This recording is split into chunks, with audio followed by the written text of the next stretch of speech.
اور جب قبر کی بات کریں، خالی قبر کوئی خوشی کا نشان نہیں تھی۔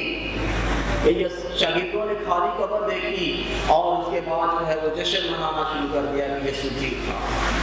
خالی قبر کوئی خوشی کا نشان نہیں تھی۔ مریم مجدلی نے بھی جب خالی قبر دیکھی تو وہ خوش نہیں ہو گئی، بلکہ کیا سوچا کہ شاید اسے جو ہے سپاہی اٹھا کر لے گئے ہیں۔ شاگردوں نے بھی یہی حیران ہو گئے، پریشان ہو گئے کہ خالی قبر ہے، یہ تو یسوع ظاہر ہوتا ہے ان کی زندگی میں، یسوع اپنا جلال ظاہر کرتا ہے اور یسوع اپنے زخمی ہاتھ دکھاتا ہے کہ میں وہی ہوں جسے صلیب پر قربان کیا گیا، اور اب اپنی قدرت سے، اپنے جلال سے میں مردوں میں سے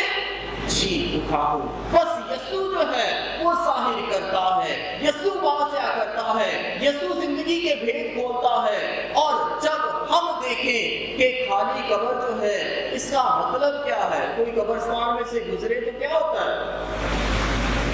لوگ ڈر جاتے ہیں۔ قبرستان میں سے اس وقت کوئی قبرستان میں سے گزر سکتا ہے؟ لوگ ڈر جائیں گے، کیونکہ قبر جو ہے یا قبرستان جو ہے یہ موت کی نشانی ہے، اندھیرے کی نشانی ہے، ڈر کی نشانی ہے، اور جو ہے یہ نا امیدی کی نشانی ہے۔ بس یسوع جو ہے وہ موت پہ غالب آتا ہے، اسی لیے تو کلام میں لکھا ہے اے موت تیری فتح کہاں رہی، اے موت تیرا ڈنگ کہاں رہا، اور موت فتح کا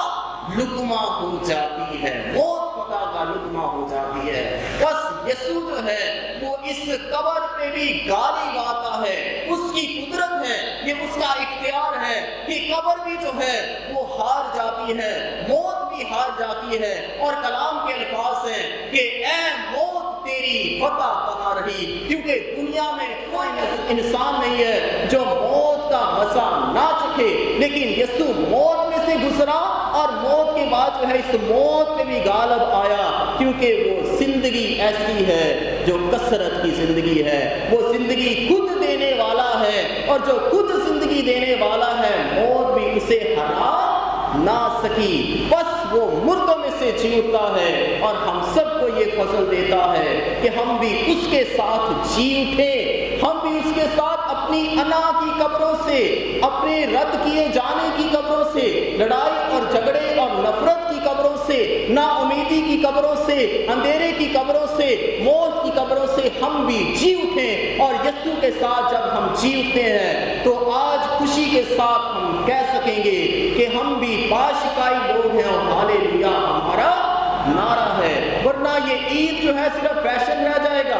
تصویریں بنتی رہ جائیں گی اور اسٹائل رہ جائے گا۔ یہ اس عید کو حقیقی طور پہ جینا ہے تو واقعی ہی اس پاشکا کے بھید کو سمجھنا ہے کہ یسوع میری خاطر دکھ اٹھاتا ہے، یسوع میری خاطر مرتا ہے، اور یسوع میری خاطر جی اٹھتا ہے تاکہ میں بھی جی اٹھوں۔ اور یسوع کو دیکھا جائے کہ خداوند یسوع مسیح کی صلیب کو کوئی نہیں روک سکا، نہ تو پطرس جو قسمیں کھاتا تھا، نہ تو پیلاطس جو حکومت میں ہوتے ہوئے بھی اس کی صلیب کو روک سکا، نہ ہیرودیس روک سکا، اور نہ اس کے جی اٹھنے کو کوئی روک سکا، نہ مسلح پہرے دار سپاہی، اور نہ پیلاطس، اور نہ ہیرودیس، اور نہ ہی فقیہ اور فریسی اور سردار کہیں، بلکہ اس کا جی اٹھنا جیسے پیشن گوئیوں میں تھا، اور یسوع مردوں میں سے جی اٹھتا ہے اور در حقیقت جی اٹھتا ہے، اور ہم سب اس زندہ یسوع کا تجربہ کرتے ہیں، اور جب اس کے نام میں دعائیں مانگتے ہیں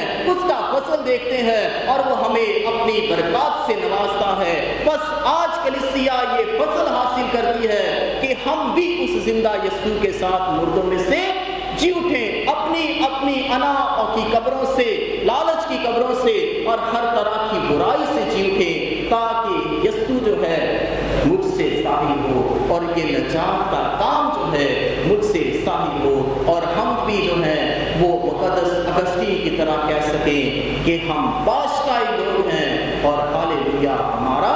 نعرہ ہے۔ بس خداوند آج کے کلام اقدس سے ہمیں اپنی برکات اور اپنے فضائل سے نوازے اور یہ کلام ہماری زندگیوں میں اثر رکھے اور ہم بھی زندہ یسوع کی خوشیاں مناتے ہوئے ہم دیکھیں کہ یسوع ہمیں یہ فضل بخشے کہ اس کثرت کی زندگی کو اپنی زندگی میں دیکھیں اور زندہ مسیح کی گواہی دیتے رہیں. اسی مسیح ہمارے خداوند کے وسیلہ سے آمین.